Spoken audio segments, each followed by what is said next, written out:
Why do you cover your heads? Well, I don't know. I started losing all my hair, so I sort of...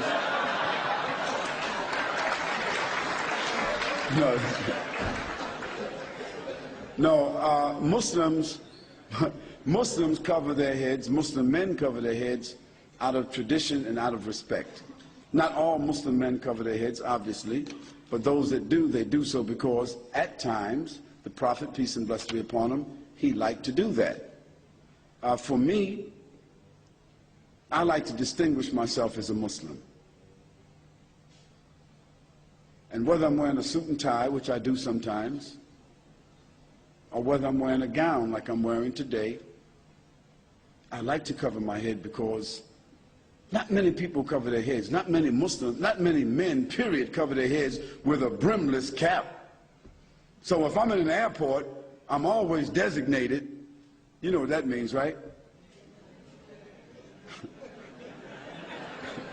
I always ask the people in the lounge when they say, Mr. Yasin, you've been randomly selected. I say, I know, I'm designated, right? And I turn around to the other people in the lounge and I say to them, is there something distinct about me that I should always be designated? And what do you think they do? They say, yes. So, yes, Muslims, many Muslims choose to cover their heads, just like most Muslim men, following the tradition of the Prophet ﷺ, choose to grow a beard.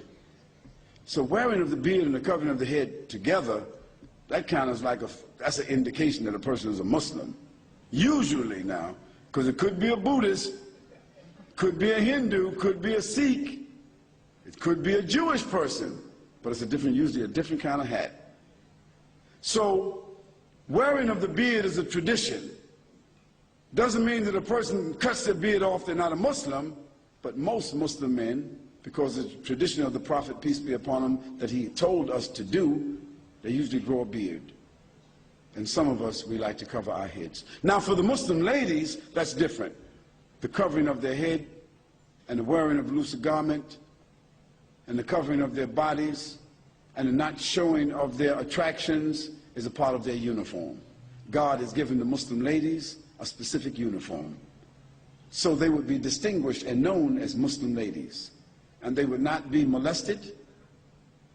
And that in the streets, when men see them, just by the way they're dressed, they would get some kind of respect. You don't hardly hear men whistling at Muslim ladies.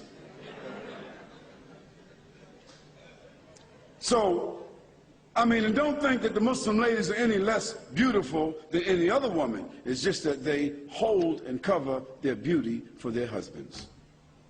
It's like pearls and diamonds.